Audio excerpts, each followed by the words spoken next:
I don't think there's anything that could be deemed a process which covers all the bases, so to speak. I mean, look, yes, there's a process. In order to start shooting, you have to put the camera on some sort of device, or you want to hand hold it. You have to make a choice there. There are some basic things that are about more logistical than anything else. The use of equipment, knowing what equipment could do, knowing which tool to use. But an actual process, you know, there are many people who just work it out. There are many people who kind of write as they go along. The script for Viaggio in Italia, A Voyage Through Italy by Rossellini was framed. I saw it framed on a wall in an apartment in Rome. It was one page, paragraph. I'm not saying everybody does that. Fellini, when he would shoot, I was on a set a number of times, but in 1980, 81, doing City of Women. He had 5 different sets on the same stage, and there was constant talking and shouting and yelling, and he was running up and down, and people laughing, people arguing. In the meantime, he was shooting. He was shooting. I remember people saying, well, what's going on? I said, well, he's shooting over here. It was a very different way of shooting. Of course, in Italy, they don't use sync sound. So the sets everybody's used to talking loudly, you know? And as he was shooting, we were guests on the set. He would come over and talk to us, and he'd go back to the shot. So it's a very different way of working, a very different process. There are filmmakers who are more, there are filmmakers who have an editor whom they trust, who knows their style, who knows who they are, and has worked with them a long time, editing while they're shooting. The film could be put together 2 weeks after the picture's finished wrapping shooting. I like to wait until I finish shooting and work with my editor, you know? And so what I'm saying is that there is no process. And when people talk to you about a process, you might as well open a textbook. A textbook will give you some basic facts, logistics, facts, that sort of thing. But whether good or bad, it's art. Meaning the quality of it, I don't know. It depends on the person. The quality of your own work, I don't know. You just know you have to do it. So in that doing of it, you are making judgments. Whether the quality of the judgment is something that's going to last, I mean, something that people 50 years from now, who knows, you know? Do you feel good about it? Mm-hmm. Very often people feel terrible about some of it, and it's quite good to many people. So there really is no process. I mean, yes, to a certain extent, it would be good to talk to the costume person before shooting. Okay? I mean, it's common sense. Preparation seems to be good, especially for narrative cinema, that sort of thing, seems to be, which means you should talk to your director of photography, talk to your locations people, describe what you want. This is aside from working with writers or writing it yourself, working with the actors. All of this sort of thing is a common sense, I think. The actual logistics and the Rubik cube of making a film is something that you may need guidance with people who are real pros at it. I mean, for example, Michael Ballhaus, when we were doing Last Temptation of Christ, I had worked on we worked on the schedule and all of this sort of thing, and we had it ready. The first scene in the script was going to be the first thing we shot. And I was all ready to do it.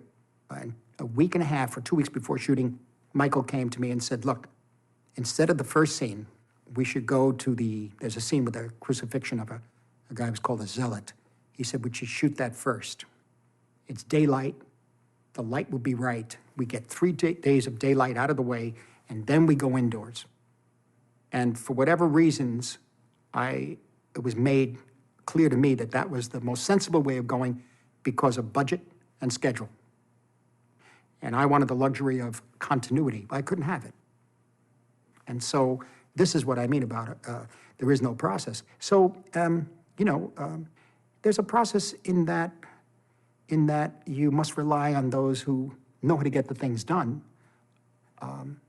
What those things are come from you. And is it practical or not? Is it practical for the amount of money you have, the amount of days you have, the people you're working with, that sort of thing. And if it's not, how could they get close enough to what you'd like, you know?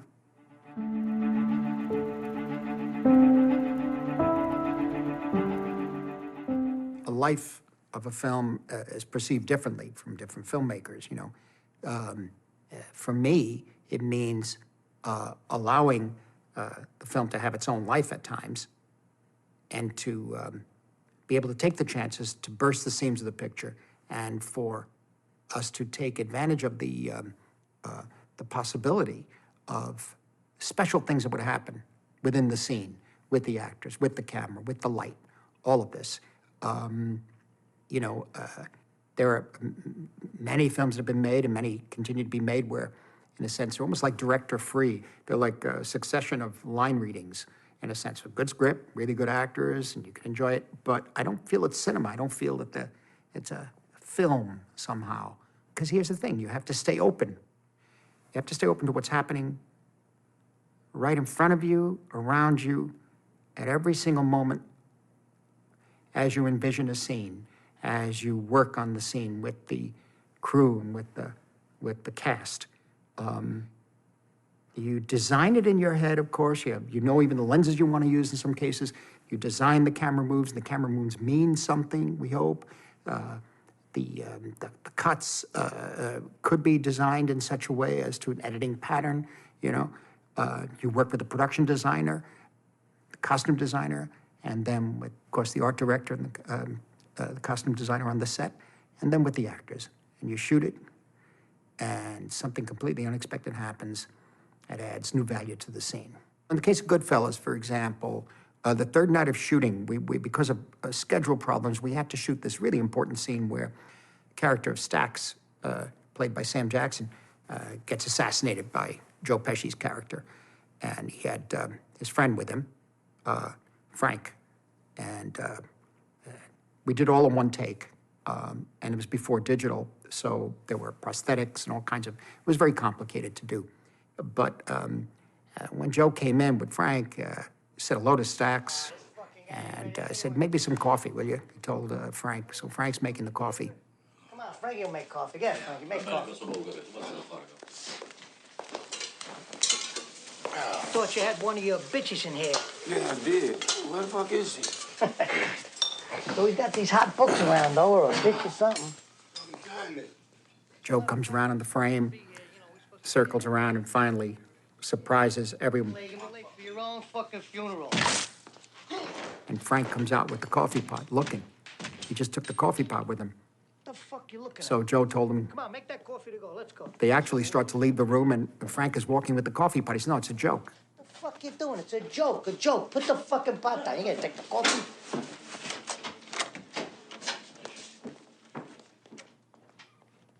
And so I began to get a sense of the horrifying humor and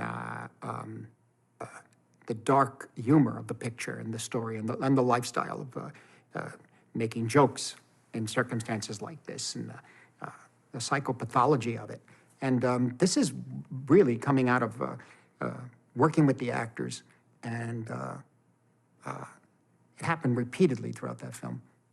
Or in the editing, for example, where you take in Goodfellas, where Maury keeps asking Jimmy to get his money for him. And they're in a bar. It's later in the picture. And you begin to hear Sunshine of Your Love, Cream. And at that point, you see Jimmy, played by Robert De Niro, looking around and checking out each one in the bar and realizing to himself that why should he have to share the loot? Why didn't he just kill them all, you know? But I had made a note that we move in on him and we shoot it at 36 frames a second or 32 frames a second. And when we were syncing up the music for the scene, a guitar riff hit right at the moment that Bob's eyes flared, and we realized this was it. This was the moment we were looking for. It was a combination of planning and the imagination on the page, 32 to 36 frames a second, a camera move in, and the editing of the picture a few months later using that piece of music.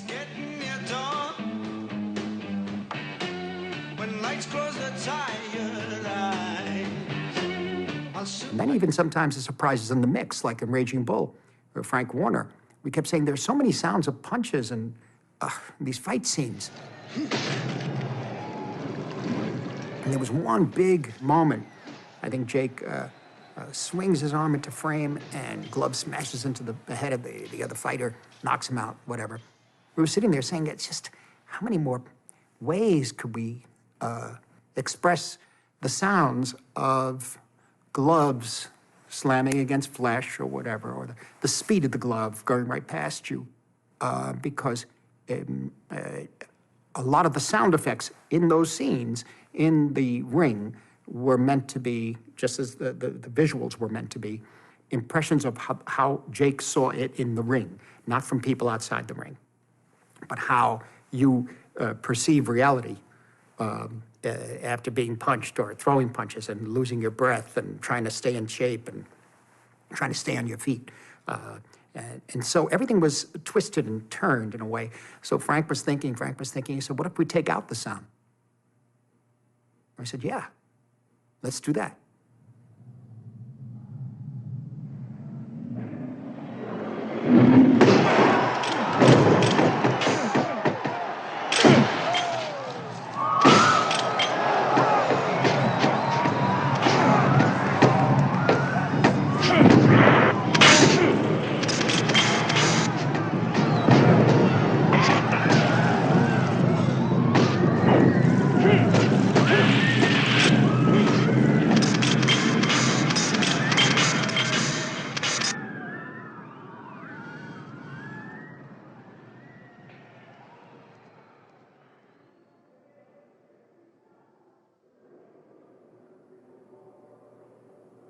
And sure enough, that's how it worked out.